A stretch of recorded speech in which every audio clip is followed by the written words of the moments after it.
10เทียนพระบ่อเต้าคมขวาน หลาน10คนบ่เหมือนลูกเต่ารีบทำดีเตอะยิงใจหนุ่มเท่า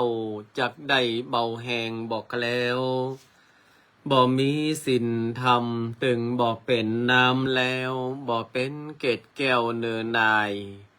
โบราณว่าไว้ยะให้นาควายจังเปลืองแห่งควายบ่โมนมั่งเข้าบ่โมนมั่งเข้าขอเจริญปอนเจริญโชคเจริญชัยเจริญมั่งเจริญมีเจริญสรีสวัสดีกับตันสาธุชนคนดีFCรายการทุกท่านมาพระมาแล้วหนาญาติโยมศรัทธา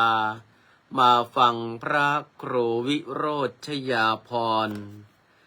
กับรายการธรรมะนึ่งกำลังใจสไตล์ล้านนาโดยอาตมาพระครูวิโรจน์ชยาภรณ์วันนี้ก็ได้นำรายการมาอูจาพบปะกับบรรดาตันสาธุชนคนฟังแถมวันหนึ่งแล้วก็วันนี้จะมีปรากฏการณ์ทางธรรมชาติในเวลา4 ทุ่มเกิงเป็นต้นไปนั่นก็คือปรากฏการณ์ฝนดาวตกอยู่ในกลุ่มดาวนายพรานเฮาพอไปทางทิศตะวันออกฝนดาวตกนี้จะตกเฉลี่ยอยู่ที่ประมาณ20 ดวงต่อชั่วโมงแล้วท่านอาจจะหันทางช้างเผือกก็คือเป็นกลุ่มดาวที่หนาแน่นลอยพาดผ่านถ้าหากว่าบ่มีฟ้าบ่มีฝนก็น่าที่จะไปชมปรากฏการณ์ทางธรรมชาตินี้วันนี้ต้องขอสุมาอภัยที่นำรายการมาล่ามาขวายเพราะอาตมาภาพปาพระสงฆ์สามเณรได้ล้างโดยรอบอุโบสถที่ได้ทำการรื้อถอนซุ้มประตูและแนวกำแพงเดิมด้วยรถจักรเป็นรถแมคโครเป็นรถ6 ล้อเนาะเลยทำให้เศษดินเศษอะไรอย่างเนี่ยมันตกกระจายทำให้บักมีความสวยงามอาตมาภาพเป็นตัวเจ้าตนหนึ่งที่ถ้าหันว่ามันซกกับปรกแล้วเนี่ยก็อยู่มาปอไข่ม่วนก็เลยปาพระสงฆ์องค์เนนได้ช่วยกันเอาน้ำมาล้างได้ช่วยกันเอาไม้กวาดมาปัดอันใดที่เป็นเศษดินเศษฝุ่นก็ได้เอาน้ำเข้าล้างเพื่อให้เกิดความสวยงามแล้วก็ความสะอาดสะอ้านเป็นที่สัปปายะเป็นที่รมณียสถานเรียบร้อยแล้วก็อาตมาภาพก็นั่งอูพระสงฆ์องค์สามเณรเป็นการเสวนานานาสาระธรรมะเกร็ดอันละเล็กละน้อยในเรื่องของสามัคคีธรรมอยู่ร่วมกันทำงานร่วมกันพอดูเวลาแถมกรรมหนึ่งเป็นว่าทุ่มพอจะ40แล้วก็รีบนำรายการเข้ามาเพื่อเตรียมหั่นเตรียมนี่เนาะศรัทธาญาติโยมท่านสาธุชนก่อนที่จะเข้ารายการเดี๋ยวอาตมาภาพจะได้อนุโมทนาในกุศลละเจตนาของศรัทธาญาติโยมที่ได้ร่วมในการทำบุญกฐินทานเพื่อที่จะได้ติดตั้งระบบไฟฟ้าส่องสว่างให้กับโรงอุโบสถที่ได้มีการบูรณะปฏิสังขรณ์เดี๋ยวรอเจ้าภาพที่เปิ้นได้ร่วมบุญเข้ามาแหมสักน้อยเนาะตอนนี้ก็ที่จริงแล้วก็มีโยมนัชชาปิยเนตรเนาะเปิ้นได้บอกบุญร่วมบุญมาเดี๋ยวรอโยมนัชชาเข้ารายการก็จะได้ อนุโมทนาตอนนี้ก็ทักทายแห่สักเล็กสักน้อยก่อนที่จะเข้าสู่รายการเนาะอนุโมทนายมพี่อ่องสุขิตบางสินทุมาแล้วเนาะโยมปิทิปรัตโยมนัทนันเพิ่นบอกว่าก็จะมีที่พักไปพักบ้านพี่อ่องพ่องเองนะหันเปิ้นแจ้งมาโยมแม่สมบูรณ์มาจากดงปลันฝางแล้วก็หลวงพ่อตั้งพระครูสถิตธุราธรหลวงพ่อเจ้าวัดปุ่นอย่างก็สันขยอมอำเภอสันทรายเพิ่นบอกว่าเสียงดีมากนะเสียงยังขึ้นนาซิกอยู่นะครับหลวงพ่อช่วงเนี้ยพ่อเลี้ยงศักดิ์สิทธิ์คิดงามเนาะโยมแม่สุแก้วคำอ้วนตั้งเฟซเพจก็จะมีคุณย่าแสนดีเนาะพ่อเลี้ยงนิวอันนี้ฝ่ายโสตทัศนศึกษาโสตทัศนุปกรณ์อย่างเนี้ยเป็นห้องอย่างประมาณเนี้ยก่อนสถานปฏิบัติธรรมม่อนพญานคราชแม่ศรีนวลคำวังพฤกษ์นี่ศรัทธาวัดโบสถ์น้ำดิบคุณโยมมุกดาแม่เกียงคำรุ่งไพโรจน์เนาะแม่อรวรรณดอนญาติคืนนี้ไปสวดมนต์ที่วัดมาแล้วฟังรายการเดี๋ยวรอแม่เลี้ยงนารีกระเป๋าผ้าฝ้ายอยู่น่าจะนัดไปรับกระเป๋าผ้าฝ้ายน่าจะไปวันพรุ่งนี้ได้เพราะว่าตอนแรงๆก็จะเคลียร์การเคลียร์งานให้มันแล้วเนาะ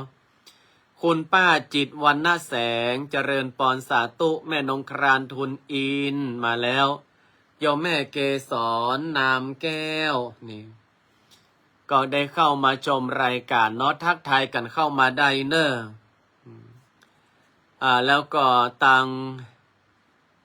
พ่อเลี้ยงสมเกียรติคุณลิงซาวเนาะโยมแม่ศรีวันโชคดวงดีได้รับมากล้วยกาแล้วเนอะแล้วก็หมดไปแล้วแม่บุ๋มกราบนมัสการพระคุณเจ้าสาธุอนุโมทนาท่านพระครูเมธานันทกิจด็อกเตอร์มาแล้วอันนี้กัลยาณมิตรไม่เสื่อมคลายเนาะอนุโมทนาสาธุเดี๋ยวรอยมนัชชาปิยเนตรมาเดี๋ยวจะได้อนุโมทนายมนัชชาปิยเนตรคุณครูแล้วก็พ่อน้องเบลินดาที่เปิดได้ร่วมอนุโมทนากฐินตานเดี๋ยวรอสักกำหนึ่ง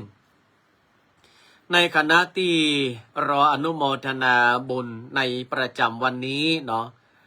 ก็อาตมาภาพจะเอาเรื่องราวต่างๆมาฮือสถาญาติโยมท่านทั้งหลายได้ฟังกันอันจะเป็นข้อคิดสะกิดเตือนใจแล้วหลังจากนั้นอาตมาภาพมีนัดกับสามเณรเนาะจะไปพอฝนดาวตกก็มาใกล้มาไกลหน้าวัดเนี่ย จะไปรอชมปรากฏการณ์ทางธรรมชาติสักบื้อสักเมื่อสักชั่วโมงหมอกหันเนาะบ่ฮื้อได้ตกเทรนตกข่าวกับเปิ้นก็จะปีกมาจำวัดพรุ่งนี้ก็จะไปร่วมกฐินตานที่วัดหนองผาขาวซึ่งอาตมาภาพนั้นเคยได้อยู่ในคำแนะนำของหลวงพ่อท่านพระครูสถิตสารคุณที่ปรึกษาเจ้าคณะตำบลน้ำดิบเจ้าวัดหนองผาขาวอยู่7-8 ปีสถาญาติโยมวันพรุ่งนี้จะไปร่วมทอดถวายกฐินทานและหลังจากนั้นก็จะไปที่ร้านนารีกระเป๋าผ้าฝ้ายเนาะจะไปดูเรื่องของกระเป๋าเสร็จแล้วก็จะปีกมาเตรียมงานที่วัดตัวเก่าพรุ่งนี้ก็ทั้งวันในด้านศาสนกิจในวันนี้อาตมาภาพได้เอามาจากเพจสายทานแห่งปัญญาสถาญาติโยมโยมนัชชาปิยเนตรเข้ามาแล้วนี่ก็ต้องอนุโมทนาบุญก่อนเนอในวันนี้โยมนัชชาปิยเนตรเนาะพร้อมด้วยคุณครูและพ่อน้องเบลินดากัลยาณมิตรได้ร่วมบุญกฐินทานดังนี้เนอะบุญกฐินไฟฟ้าส่องสว่างโรงอุโบสถนี่เปิ้นฮ้องว่าแสงไฟแห่งปัญญาแสงสว่างแห่งสายธรรมเนาะก็ร่วมบุญกฐินไฟฟ้าส่องสว่างกล่องบุญละ999 บาทนี่คุณโยม นัชชาปิยเนตรคุณครูและพ่อน้องเบลินดาร่วมด้วยช่วยกันทั้งหมด12กล่องบุญ11,988 บาทเนาะแล้วก็รับเป็นเจ้าภาพสังฆทานพระสงฆ์ชุดละ 1,500 บาท5ชุด5บุญรวมแล้ว 7,500 บาทแล้วก็สังฆทานถวายสามเณรแหมชุดละ500 บาทรวมแล้ว11ใบบุญเป็นเงิน 5,500 และมอบถวายทุนการศึกษาแหม11ทุนเป็น 5,500 บาทบ่ต่อแต่นั้นก็ยังถวายการรักษาธาตุขันธ์ของพระสงฆ์องค์สามเณรวัดโบสถ์น้ำดิบแถม 10,000 บาทรวมแล้ว 44,088 บาทเนอะอันนี้โยมนัชชาปิยเนตรคุณครูพ่อน้องเบลินดาได้ร่วมกันฝากอนุโมทนาบุญปวารณาบุญก็ขออนุโมทนากับโยมนัชชาปิยเนตรคุณครูและพ่อน้องเบลินดาตัวเนาะอันนี้เข้าบัญชีวัดแล้วก็ได้อนุโมทนาบุญตะกี้อาตมาภาพก็แจ้งไปทางคณะกรรมการเรียบร้อยแล้วก็จะได้จัดสรรบุญนี้เพื่อตรงตามวัตถุประสงค์ต่อไปก็ต้องอนุโมทนาเนอะวันนี้อาตมาภาพจะมาอู้ในเรื่องของแต่ว่าอู้ในเรื่องของใจเนาะท่านวัฒนันท์เชิดชูศิลธรรมงานกฐินวัดกำกอกะมีวันใดเดียวส่งรายละเอียดมาได้อาตมาภาพจะเดินทางไปจังหวัดพระนครศรีอยุธยาเพื่อรับประสาทปริญญาบัตรในวันที่7ในเดือนธันวาคมเนาะอาตมาภาพเดินทางไปรับประสาทปริญญาบัตรเป็นปริญญาเอกที่มหาจุฬาลงกรณราชวิทยาลัยที่วังน้อยพระนครศรีอยุธยาถ้าหากว่าศรัทธาญาติโยมท่านใดที่อยู่ใกล้ๆเนาะกรุงเทพกรุงไทยวังน้อยนนทบุรีจะไปอนุโมทนาร่วมกันที่วังน้อยก็ได้อาตมาภาพก็ทำตัวเพื่อเป็นตัวอย่างแก่พระสงฆ์สามเณรในเรื่องของการศึกษาเล่าเรียนเนาะว่าอาตมาภาพเนี่ยก็ยังจำเนียดเจียดเวลาเพื่อที่จะมีความวิริยะอุตสาหะภาคเพียรจนจบในระดับปริญญาเอกที่เกรดเฉลี่ย 3.83 สันทาญาติโยมพ่อโยมแม่อาตมาภาพก็ดีอกดีใจในการสำเร็จการศึกษาของอาตมาภาพในระดับปริญญาเอกก็จะเข้ารับประสาทปริญญาในวันที่7หลายๆคนก็อาจจะงงทำไมถึงห้องอาตมาภาพว่าพระครูด็อกเตอร์นี่นะ อาตมาภาพไปจบมหาลัยในมานี่ก็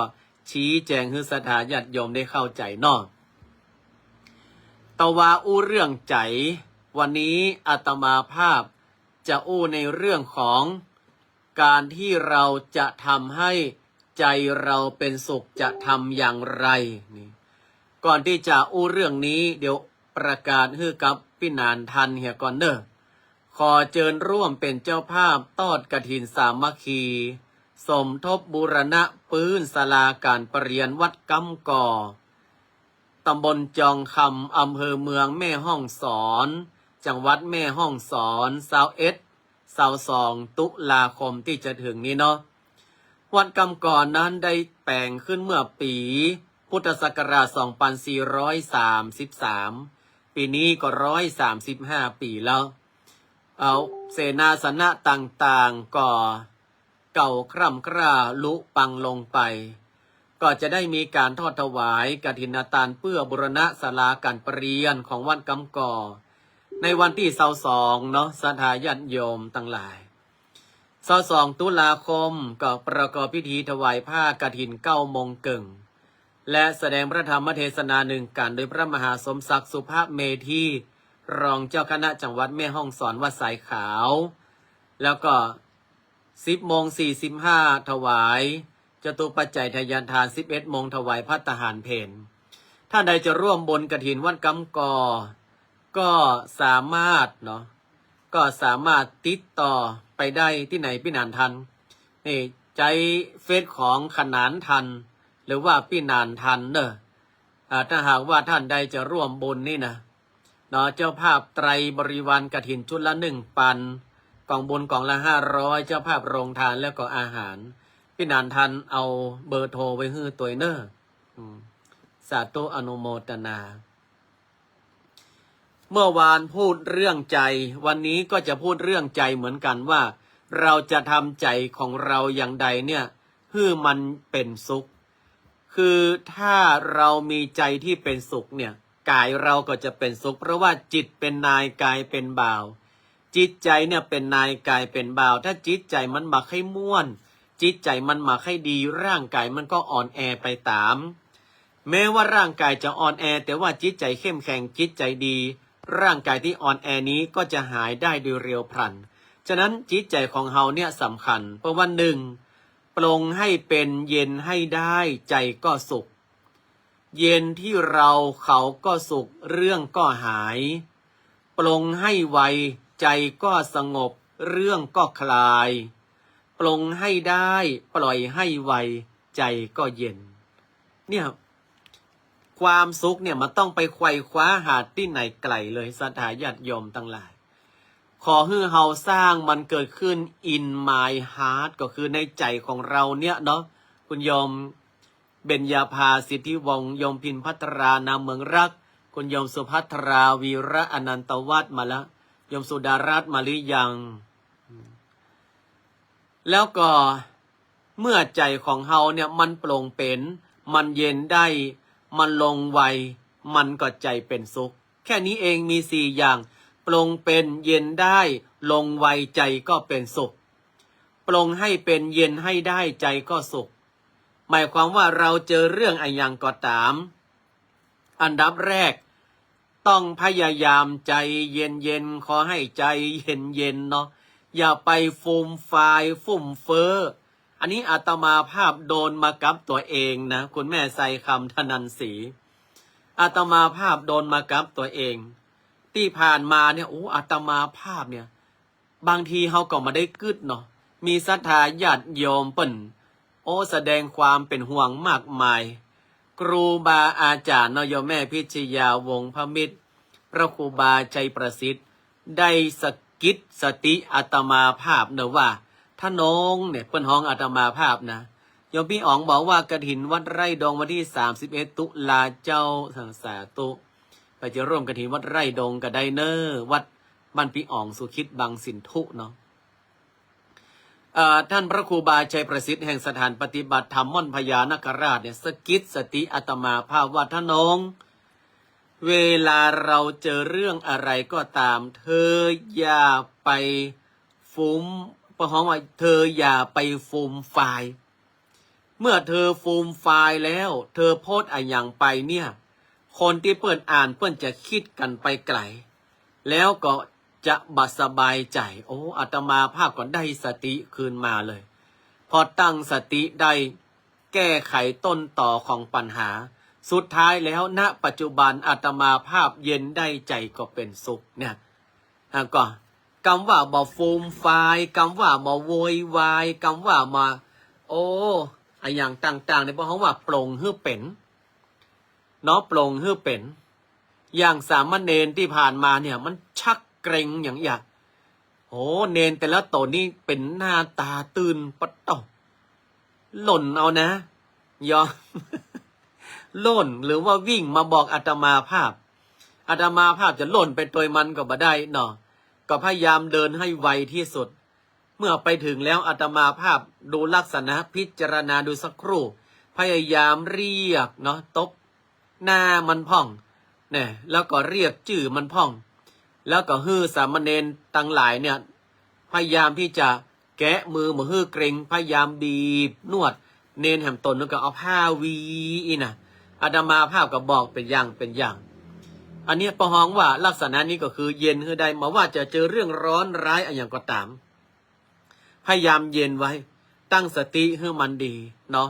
แล้วก็ปลงให้เป็นอย่าฟูมไฟอย่าพร่ำเพอ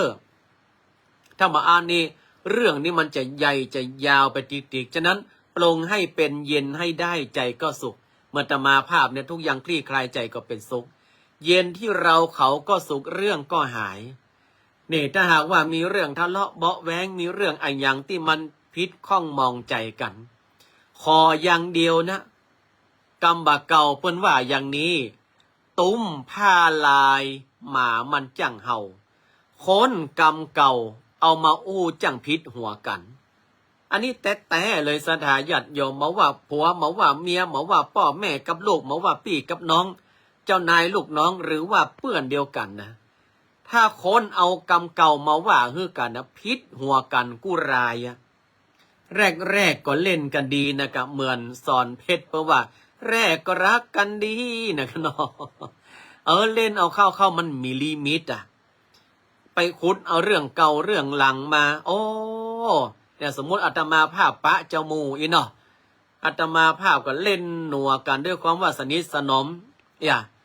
เจ้ามูมันแซวว่าโอ้ถ้าน้องนี่นะตอนละอ้อนี่โอ้มันดำขี้ตีเนอะมันมาใจอย่างอีนะโอ้เสื้อนี่มีกะห้อยเหรียญบาทนี่เนาะ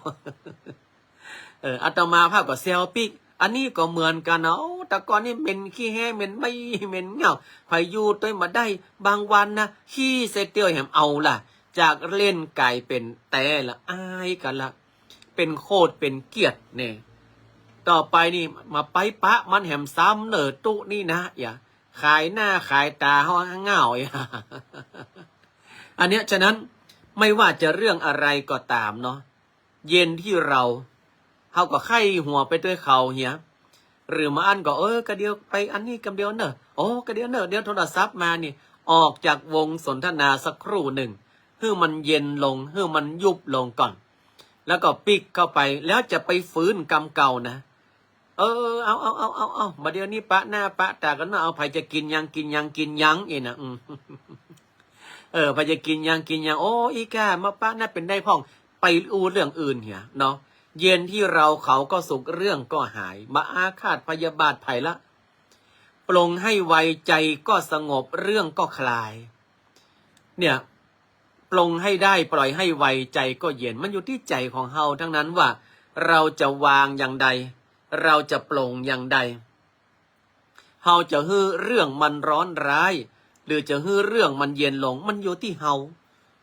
บางคนนี่ไปนาบโตดกับคนอื่นเป็นโคตรเป็นเกียรติโอ้ไอ้นั่นนะมาว่าฮือฮาว่าอีล่ำเหลือโอ้ฮะดึงแบบไปปะหน้าปะตามันละรู้ข้อว่าแต่ว่าเรื่องบะหมี่แปลงใส่เรื่องใบใยแปลงเอาเนี่ยอาฆาตพยาบาทมาเผาผีจี้กระดูกตะกอนฮักกัน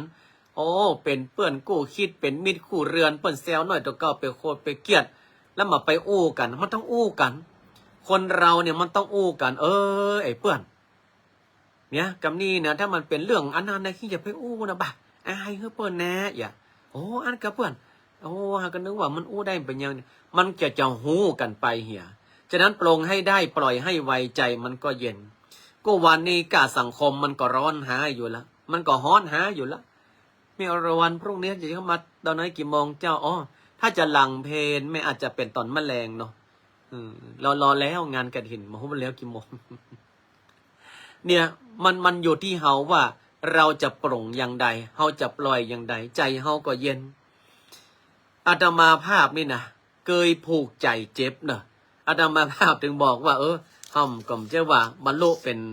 อริยะอรหันต์เนาะแต่เมื่ออาตมาภาพผูกใจเจ็บเนี่ยไปไหนมันตึงมาม่วนสถาญาติโยมเพราะว่าอย่างเฮาก็จะระแวงเหมือนเฮาทำพิษว่าคนที่เฮาจังมันจะมาก่อถ้ามันมาแล้วมันจะมาใกล้เฮาก่อมันจะมาหาเรื่องเฮาก่อหรือว่ามันจะอย่างใดก่อมันจะพอแน่เฮากับมันตึงมาม่วนคนอื่นเป็นไข้หัวคนอื่นเป็นเฮฮาเฮาเนี่ยมักปอไข้ม่วนไข้งันมัวระแวดระวังแต่พออาตมาภาพปลงได้ปล่อยไปฮักกันสุดเจนฟ้าเขาเขียวตายหมด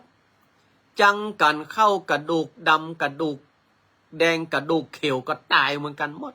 จังกันก็ตายฮักกันก็ตายก็เลยมีเพลงบทเพลงหนึ่งมันบอกว่ารักกันไว้เถิดเราเกิดร่วมแดนไทยจะอยู่ภาคไหนมันก็ไทยด้วยกันเจือสายประเพณีไม่มีขีดขั้นอยู่ใต้ธงไทยนั้นปวงชนทุกคนคือไทยฉะนั้นเฮาใจเวลา ที่เฮายังมีชีวิตอยู่เนี่ยเฮาฮักกันเหียสามัคคีกันเหียมีอันอย่างที่บ่เข้าใจอู้กันเหียศรัทธาญาติโยมทั้งหลายถ้ามันไปด้วยกันมาได้กันแยกกันอยู่เหียไปคนตี้คนตางมันต้องผูกใจอาฆาตพยาบาทใจเจ็บอย่างละถ้าเราทำได้นะอันนี้อาตมาภาคขีดเส้นใต้ว่าถ้าเราทำได้ใจก็สุขเรื่องก็หายร้ายก็คลายสุดท้ายมันก็เย็นฮะก็ใจก็เป็นสุขเรื่องมันก็หายร้ายมันก็คลายสุดท้ายแล้วใจมันก็เย็นต่างๆศัตรูนั้นจะบ่ค่อยมีแล้วถ้าเราทำได้อย่างนี้เราจะมีแต่มิตรเท่านั้นเนาะเฮามีวิธีการแฮมลากหลายวิธีการนี่ผมมองว่าทะเลาะกับคนในครอบครัวต่อให้ชนะความผูกพันก็หมดไปทะเลาะกับคนรักต่อให้ชนะความรักก็จืดจางไปทะเลาะกับเพื่อนต่อให้ชนะมิตรภาพก็สูญหายไปทะเลาะกันเพราะเหตุใดผลสุดท้ายก็คือตัวเราเองที่จะเจ็บปวดสถาญาติโยมทั้งหลายฉะนั้นถอยกันสักกล้าวเนาะขึ้นลมก็จะสงบใจก็เป็นสุขเรื่องก็หายร้ายก็คลายใจมันก็เย็นสบายสบายสไตล์มายุราแล้วหลายๆคนบอกว่ามันเยอะมาได้นะกะท่านมันทำมาได้นะกะก้อยไปก้อยไปอย่างอาตมาภาพเนี่ยก้อยไปเตื้อน้อยก้อยไปเตื้อเรื่องวางไปเรื่องใดวางได้วางเรื่องใดปลงได้ปลงเรื่องใดปล่อยได้ปล่อยถ้าเรื่องใดที่มันขึงขังนึ่งดังก็พยายามทำความเข้าใจกับมันอย่าฟูมฟายอย่าพร่ำเพ้อเพราะมันไม่เกิดประโยชน์อันใดมันรังจะทำให้เฮานั้นก็ฮ้องว่ายังไงมันเหมือนมีไฟสุมอกอะปวดใจดังไฟสุมสวงถ้าหลวงอกฉันอย่า ฉะนั้นเฮาก็ต้องเข้าใจบทบาทของชีวิตเราเนาะว่าบางทีเฮาก็อาจจะเจอเรื่องที่อิทธารมที่น่าพึงพอใจบางครั้งก็เจอเรื่องที่อนิทธารมคือไม่น่าพึงพอใจทุกคนต้องเจอเมื่อเจอแล้วเราต้องยังอาตมาภาพแต่เกี้ยทำใจให้เย็นเป็นใจให้วางใจให้ปลงใจให้ปล่อยแล้วเราก็จะสบายก้อยไป10 เรื่องปลงได้สักเรื่องก็ยังแคว้นเนาะลีเดียวมันได้ปลงสักเรื่องก่อน อันนี้อาตมาภาพก่อนเอามาโอในรายการเฮือศรัทธาญาติโยมต่างหลายได้ฟังก็ยังเปิดรับสายบุญสายศรัทธาอยู่เนอเนาะถ้าบุญมีก็ลังว่าไฟก็จะแจ้งเนอตีอุโบสถของวัดโบสถ์น้ำดิบนะถ้าบุญมีไฟก็จะแจ้งถ้าหากว่าบุญมันแรงด้วยพิษเศรษฐกิจมันก็จะมืดอย่างเก่าเพราะอาตมาภาพถ้าบ่มีเงินก็มากล้าจ้างเปิ้นเนาะ จะต่อคนเดียวก็บ่ได้มันอันตรายเนี่ยหลายๆคนก็บอกว่าภิกขุแปลว่าผู้ขอก็ต้องขอเพราะว่าเนี่ยอย่างคนเดียวก็บ่ได้จะไปรับจ้างก็บ่ได้เสาะว่าหากินดังใดก็บ่ได้อันใดที่จะได้สร้างได้แปลงเขาเรียกว่าแจ้งบุญเพื่อศรัทธาได้ร่วมกันปวารณาอย่างโยมนาชาปิยเนตรที่ปณิร่วมปวารณาสำหรับบุญวันนี้เนาะโยมราพรเลขบัญชีได้ก็เจ้าโยมถวายค่ารักษาป่วยได้ครับเดี๋ยวตักแชทมาหาอาตมาภาพเนอะตักแชทมาหาอาตมาภาพเนอะอันนี้คุณโยมระวิวันเนาะที่ได้ส่งให้โยมนัชชาเนะอาตมาภาพก็พยายามให้ลูกศิษย์ลูกหาแก้ไขแล้วนะโยมนัชชาแต่ว่าต้องยอมกันในเทคโนโลยีเนาะก็ช่วยแชร์กันไปเนี่ยผลดีของการแชร์รายการคือคนที่เปิ้นมาได้รับการแจ้งเตือนเปิ้นจะได้ดูรายการตัวเนาะฉะนั้นก็ขอให้ท่านทั้งหลายได้ช่วยกันแชร์รายการตัวสำหรับวันนี้อาตมาภาพเนาะก็ได้นำรายการมาอู้จ่าให้กับศรัทธาญาติโยมท่านทั้งหลายได้รับฟังแล้วอย่าลืมนะปรากฏการณ์ดาราศาสตร์ทางธรรมชาติในค่ำคืนนี้ฝนดาวตกเนาะจะเกิดขึ้นเนี่ย4 ทุ่มเกินเป็นต้นไปไผ่ไข้หันก็ไปพอเหียถ้าไผ่มาไข้หันก็รับเตอะนะ แล้วพรุ่งนี้ชีวิตเราก็จะต้องเดินหน้าต่อไป ต่อสู้กับอุปสรรคปัญหาต่อไป และทำความฝันความหวังเป้าหมายของเราให้มันสำเร็จ เพราะว่าเรายังมีลมหายใจ เราก็ต้องแสดงบทบาทหน้าที่ในความเป็นตัวเราต่อไป นั้นก็ขอให้กำลังใจกับบรรดาศรัทธาญาติโยมท่านทั้งหลายที่ได้ปรารณาบุญกุศลทั้งหลายตั้งปวงเนาะแล้วอาตมาภาพก็จะได้ประชาสัมพันธ์อนุโมทนาบอกบุญประจำวัน แล้วก็1 อาทิตย์ก็จะได้อนุโมทนารวมแถมครั้งหนึ่งเอาละศรัทธาญาติโยมท่านทั้งหลายสำหรับวันนี้เวลาหมดเวลาเห็นแล้วเนาะก็นำรายการจากลากันไปก่อนเนอรับเป็นสุขตื่นเป็นสุขในทุกท่านบุญรักษา